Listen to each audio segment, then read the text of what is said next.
एक औरत जिसे लोग मैजिशियन कहते हैं अपने परिवार के साथ कार में घर लौट रही होती है।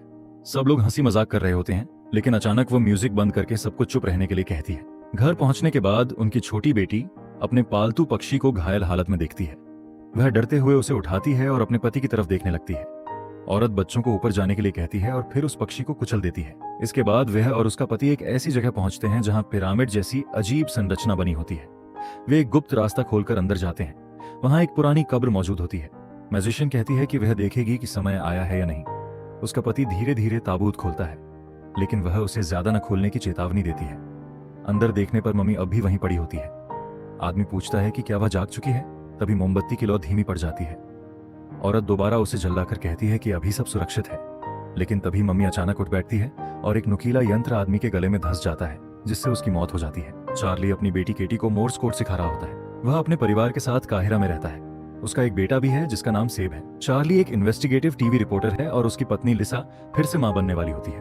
तभी ऊपर से बच्चों के झगड़ने की आवाज आती है और दोनों दौड़कर जाते हैं। केटी शिकायत करती है कि सेब ने उसकी गुड़िया छत से नीचे फेंक दी। सेब कहता है कि वह अपने नए पैराशूट का टेस्ट कर रहा था। लिसा बच्चों को शांत कराती है और काम पर चली जाती है। चार्ली गुड़िया ठीक कर देता है, लेकिन केटी फिर भी नाराज रहती है। वह कहती है कि अब वह अकेले खेलेगी क्योंकि दोनों ने उसे दुख पहुंचाया है। वह बाहर गार्डन में चली जाती है। उसी समय चार्ली को ऑफिस से फोन आता है कि उसका प्रमोशन हो गया है और अब वह न्यूयॉर्क वापस जा सकता है। गार्डन में अकेली बैठी केटी के पास एक औरत आती है। केटी उसे अपनी दोस्त इला की मां समझती है। वह खुद को मैजिशियन बताती है और कहती है कि इला आज बीमार है, इसलिए नहीं आ सकी। फिर वह केटी से पूछती है कि क्या वह एक जादू देखना चाहती है। उधर चार्ली खुशी से अपनी पत्नी को प्रमोशन की खबर देता है, लेकिन तभी उसकी नजर केटी के डॉल हाउस पर पड़ती है। दूसरी तरफ मैजिशियन केटी को जादू दिखाकर उसकी पसंदीदा चॉकलेट देती है। जब केटी जाने लगती है तो वह उसे रोककर एक और जादू दिखाने की बात करती है। इस बार वह एक सेब निकालती है और उसे केटी को दे देती है। चार्ली डॉल हाउस के अंदर ढेर सारे कैंडी रैपर देखकर हैरान रह जाता है। वह लिसा से पूछता है कि क्या वह केटी को इतनी मिठाइयां दे रही थी, लेकिन उसे कुछ नहीं पता होता। तभी मैजिशियन दुख भरे चेहरे के साथ केटी से माफी मांगती है और एक मंत्र पढ़ती है। अचानक सेब के अंदर से एक भयानक कीड़ा निकलता है और केटी के गले में घुस जाता है। केटी जमीन पर गिरकर तड़पने लगती है। चार्ली सेब से चॉकलेट के बारे में पूछता है। वह बताता है कि गार्डन में आने वाली उसकी दोस्त उसे देती थी। यह सुनते ही चार्ली भागकर बाहर जाता है। वहां पहुंचकर वह देखता है कि केटी गायब है और बाढ़ टूटी हुई है।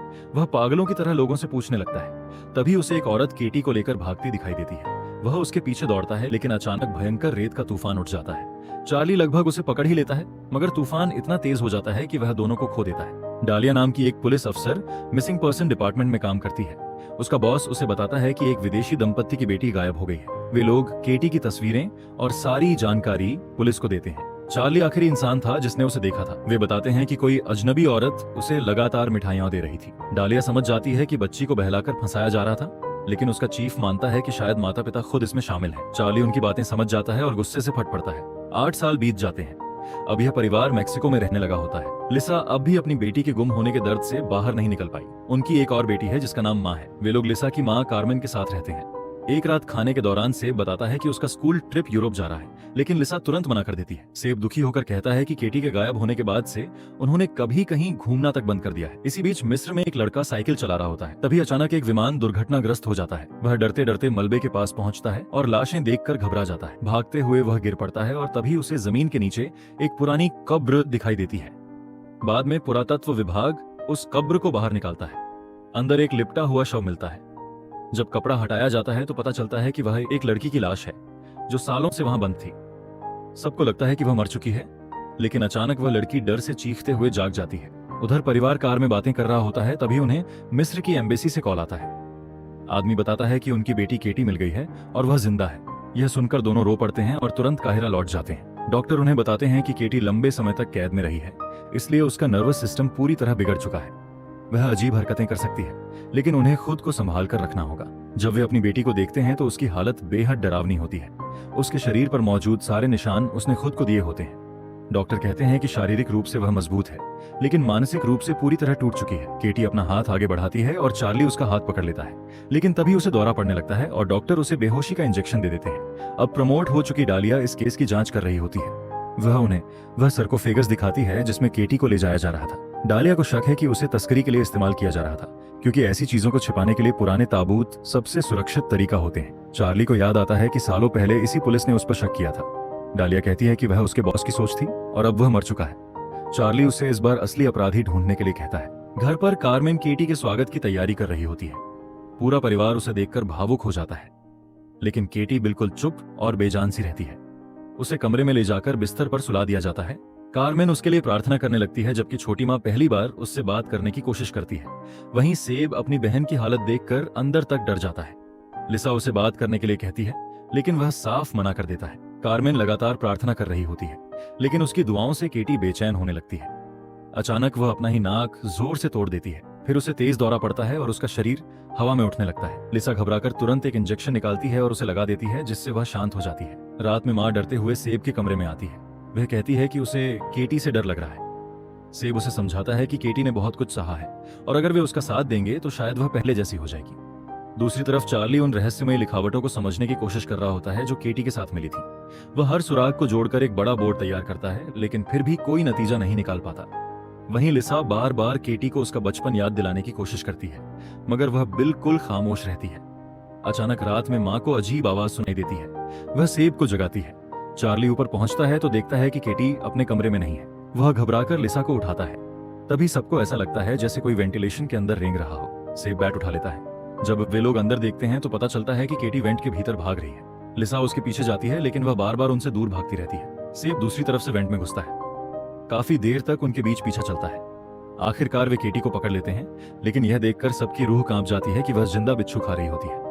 उसके मुंह से वह चीज निकालने की कोशिश की जाती है और कुछ ही देर बाद केटी बुरी तरह उल्टियां करने लगती है। अगली सुबह जब बच्चे स्कूल जा रहे होते हैं तो रास्ते में कई कोयोट्स उनका रास्ता रोक लेते हैं। स्कूल पहुंचने पर चार्ली बच्चों से कहता है कि उन्हें सामान्य रहने की कोशिश करनी होगी। सेब पूछता है कि आखिर केटी के साथ कैद में क्या हुआ था, लेकिन चार्ली के पास कोई जवाब नहीं होता। घर लौटकर चार्ली सारे इवेंट बंद कर देता है। उधर कार्मेन और लिसा केटी को साफ सुथरा करने की कोशिश करती है। तभी उन्हें उसके मुंह से एक नाखून का टुकड़ा मिलता है। वे तय करते हैं कि उसके सारे नाखून काट देने चाहिए।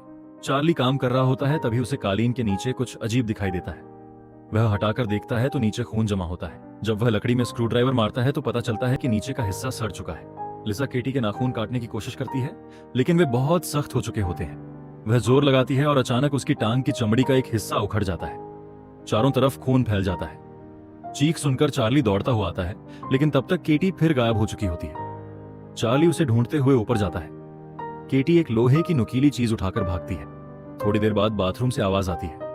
अंदर जाकर चार्ली देखता है कि केटी उसी नुकीली चीज से अपने शरीर को नोच रही होती है। लिसा उसकी चोटों पर पट्टी बांधती है। चार्ली कहता है कि उन्हें केटी को किसी खास सुविधा वाले सेंटर में ले जाना चाहिए, क्योंकि वह खुद के लिए खतरा बन चुकी है। लेकिन लिसा भड़क उठती है।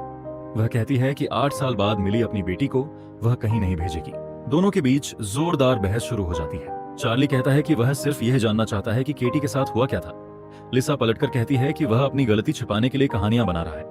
चार्ली भी गुस्से में कह देता है कि लिसा भी उतनी ही दोषी है, क्योंकि उसे कभी उस रहस्यमयी दोस्त के बारे में पता ही नहीं चला। यह सुनकर लिसा गुस्से में केटी के कमरे में चली जाती है। बाद में चार्ली को अपने शब्दों पर पछतावा होता है। लिसा केटी के पास बैठकर उससे बात करने की कोशिश करती है, लेकिन केटी उसके चेहरे पर थूक देती है। चार्ली उसका व्हील चेयर लेने बाथरूम में जाता है। तभी उसे केटी की टांग की उतरी हुई चमड़ी दिखाई देती है। उस पर कुछ लिखा हुआ होता है। वह उसे अपने लैब में ले जाकर साफ करता है और अंदर से प्राचीन लिखावट निकलती है। अगली सुबह वह प्रोफेसर बिक्सलर से मिलता है, जो प्राचीन भाषाओं का विशेषज्ञ होता है। वह बताता है कि यह मिस्र की बेहद पुरानी लिखावट है, जिसे हेरिटिक कहा जाता था। हालांकि वह तुरंत उसका मतलब नहीं समझ पाता। जब वह चार्ली से पूछता है कि उसे यह सब क्यों चाहिए, तो चार्ली झूठ बोल देता है कि वह एक कहानी पर काम कर रहा है। उधर चार्ली अपनी बेटी के पास बैठा उसकी हालत देखकर टूट जाता है। तभी उसे महसूस होता है कि केटी अपने दांतों से कुछ पैटर्न बना रही है। वह तुरंत नोटबुक निकालकर लिखने लगता है। यह मोर्स कोड होता है। वह कोड समझता है तो उसमें बार बार एक नाम आता है, इला। वह तुरंत डालिया को फोन करता है। डालिया कहती है कि सिर्फ नाम से कुछ नहीं होगा, क्योंकि ऐसे सैकड़ों लोग हो सकते हैं। फिर वह पूछती है कि क्या केटी के गायब होने के दौरान किसी इला ने उनसे संपर्क करने की कोशिश की थी। तभी चार्ली को कुछ याद आता है। वह बेसमेंट में जाकर पुराने खत निकालता है जो लोगों ने उन्हें दिलासा देने के लिए भेजे थे। उधर रात में माँ बाथरूम जाने उठती है। लौटते समय उसे केटी के कमरे से लोरी गाने की आवाज सुनाई देती है। माँ पास जाती है तो केटी कहती है कि अब वह बोल सकती है। माँ खुश होकर लिसा को बताने वाली होती है, लेकिन केटी उसे रोक देती है और कहती है कि वे इसे सरप्राइज बनाएंगे। अचानक केटी दरवाजे के नीचे से उसके पैरों को चाटने लगती है। माँ डर जाती है और भागने की कोशिश करती है, लेकिन केटी किसी अजीब शक्ति से उसे रोक देती है। माँ हवा में उठने लगती है और उसका गला दबने लगता है। फिर कोई अदृश्य ताकत उसे दरवाजे से घसीटती है। दूसरी तरफ चार्ली खतों को देख रहा होता है कि तभी घर की लाइट्स टिमटिमाने लगती हैं। वह ध्यान नहीं देता और काम करता रहता है। आखिरकार उसे लैला खलील नाम की लड़की का खत मिल जाता है जिसने खुद को केटी की सबसे अच्छी दोस्त बताया था। वह तुरंत डालिया को खबर देता है। डालिया रिकॉर्ड्स निकालती है, लेकिन लैला खलील नाम की बहुत सारी लड़कियां होती हैं। फिर वह पोस्टकार्ड की जगह ट्रेस करती है। पता चलता है कि दुर्घटनाग्रस्त विमान भी उसी इलाके से आया था। वहां एक नेक्टर फार्म मौजूद होता है। डालिया को तुरंत याद आता है कि विमान हादसे वाली जगह पर भी नेक्टर की तस्वीर मिली थी। इसी दौरान प्रोफेसर उस प्राचीन लिखावट का अनुवाद पूरा कर लेता है। वह बताता है कि यह किसी प्राचीन रस्म से जुड़ी बाइंडिंग्स थीं। उन सभी में केगोसी में एक शब्द बार बार लिखा था, नासमरानियन। फिर वह एक पुरानी रिकॉर्डिंग सुनाता है जिसमें बताया जाता है कि नासमरानियन एक अंधेरी शक्ति थी जो इंसानों के बीच परछाइयों में घूमती थी। वह परिवारों को एक दूसरे के खिलाफ कर देती थी और लोगों को अपने ही प्रियजनों का दुश्मन बना देती थी। उसे परिवारों का विनाशक कहा जाता था और यह एक इंसान से दूसरे इंसान में फैलती रहती थी। धीरे धीरे पूरी बस्तियां इस अंधेरे के कारण बाह हो जाती थीं। लेकिन धीरे धीरे उस अंधेरी ताकत का असर कम होने लगा था। लोगों के बीच एक अफवाह फैल गई थी कि नासमरानियन को किसी प्राचीन रस्म के जरिए कैद कर दिया गया है। प्रोफेसर चार्ली को बताता है कि जो बाइंडिंग्स मिली थीं, वे उसी दैत्य जैसी शक्ति को बंद रखने के लिए बनाई गई थीं। अगर वे टूट जाएं, तो वह शक्ति फिर से आजाद हो सकती है। उधर केटी अब पूरी तरह माँ को अपने नियंत्रण में ले चुकी होती है। वह अपनी शक्ति से माँ के जरिए उसकी टीचर को नुकसान पहुंचाती है, जिसके बाद उसे स्कूल से निकाल दिया जाता है। डालिया फार्म हाउस पहुंचती है ताकि इला को ढूंढ सके। घर पूरी तरह खाली होता है, इसलिए वह पीछे के दरवाजे से अंदर घुसती है। वहां उसे एक पुराना वीसीआर रिकॉर्डर मिलता है। उसी समय दूसरी तरफ मैजिशियन भी घर लौट रही होती है। घर की तलाशी लेते हुए डालिया को एक दरवाजा मिलता है जो उसी रहस्यमयी पिरामिड तक जाता है। वह एक गुप्त रास्ता खोलकर अंदर उतरती है। अंदर चारों तरफ घुप अंधेरा होता है, लेकिन वह उस जगह तक पहुंच जाती है जहां कभी केटी का ताबूत रखा गया था। जैसे ही वह ऊपर लौटती है, उसे एक कमरा खुला दिखाई देता है। वह बंदूक निकालकर सावधानी से अंदर जाती है और वहां मैजिशियन को देखती है। डालिया उसे सरेंडर करने के लिए कहती है, लेकिन अचानक मैजिशियन हाथ में बड़ा चाकू लेकर उस पर हमला कर देती है। डालिया मजबूर होकर गोली चला देती है। वह उससे पूछती है कि उसने केटी के साथ क्या किया था। तभी उसे एक छोटी लड़की दिखाई देती है जो तुरंत भागने लगती है।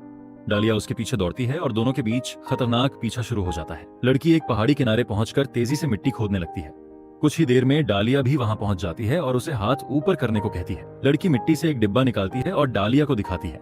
डालिया पूछती है कि क्या वह इला है। लड़की हाँ में सिर हिलाती है। वह डिब्बा जमीन पर रख देती है। डालिया उसे खोलती है तो अंदर एक टेप मिलती है जिस पर केटी का नाम लिखा होता है।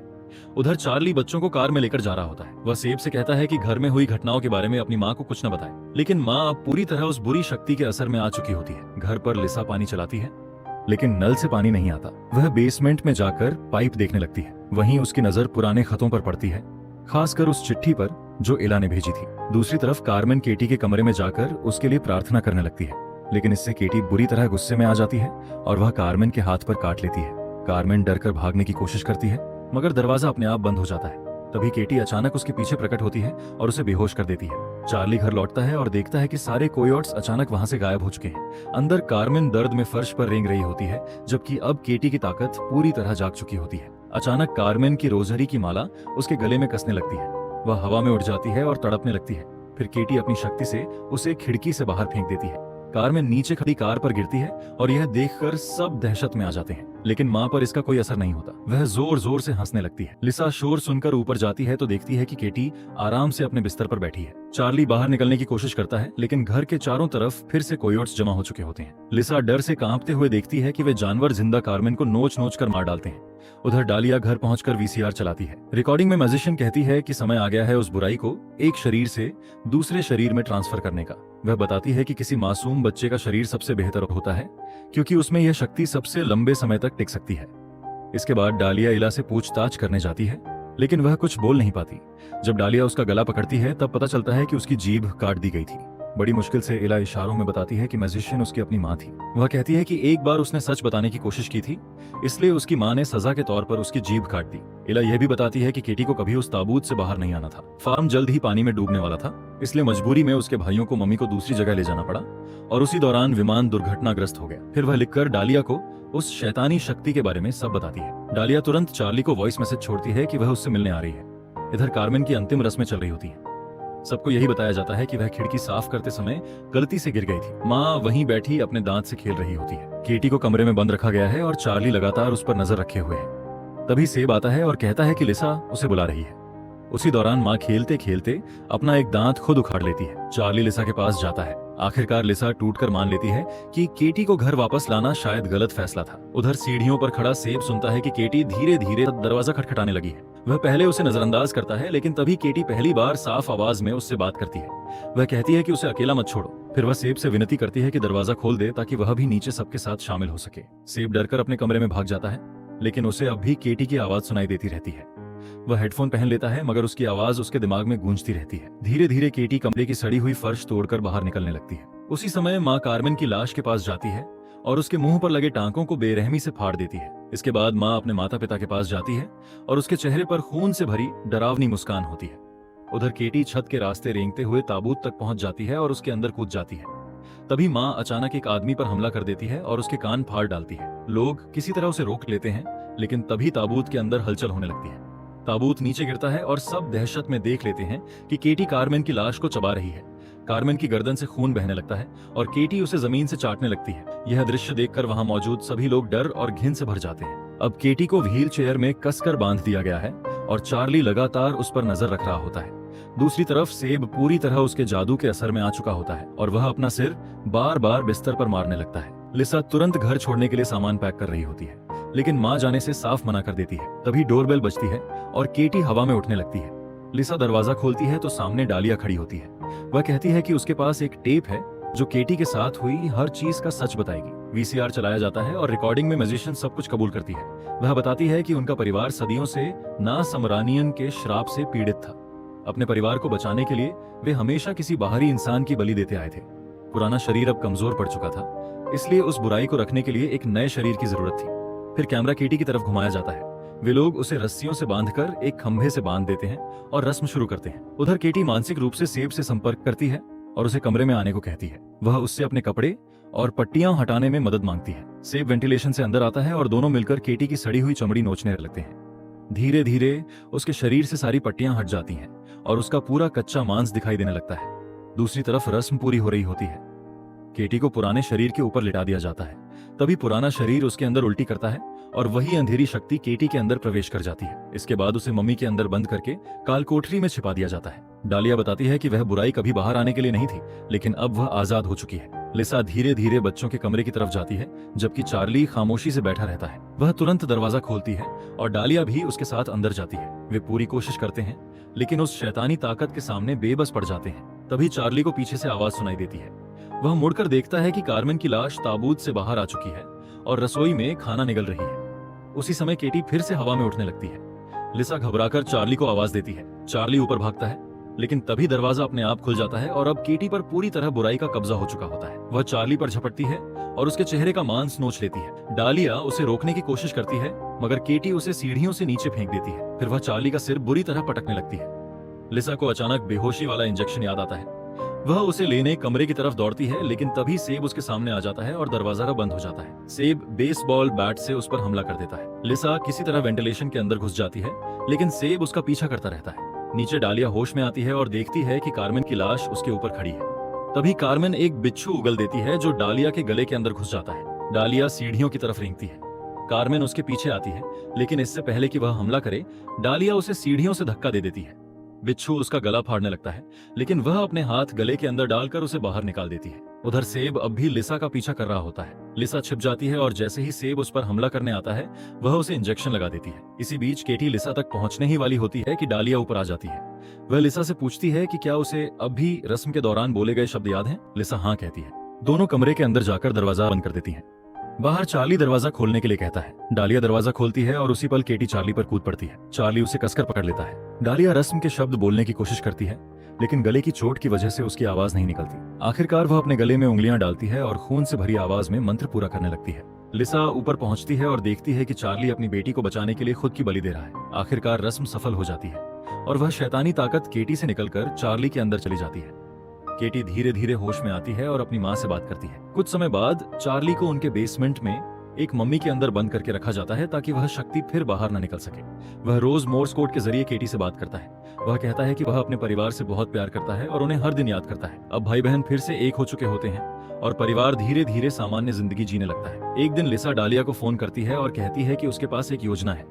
उधर मैजिशियन जेल में बंद होती है। वह आराम कर रही होती है, तभी कोई कमरे में आता है। उसे लगता है कि शायद कोई गार्ड है, लेकिन सामने लिसा होती है। वह उसे बेहोशी का इंजेक्शन लगा देती है और कहती है कि अब उसके परिवार के साथ किए गए हर पाप की सजा मिलने का समय आ गया है। थोड़ी देर बाद डालिया व्हील चेयर पर बैठे चार्ली को लेकर अंदर आती है। वह कहती है कि उसे अब भी पूरी रस्म याद है। दरवाजा बंद कर देती है और दोबारा वही प्राचीन अनुष्ठान शुरू करती है। कुछ ही पलों में वह अंधेरी शक्ति चार्ली के शरीर से निकलकर वापस मैजिशियन के अंदर चली जाती है।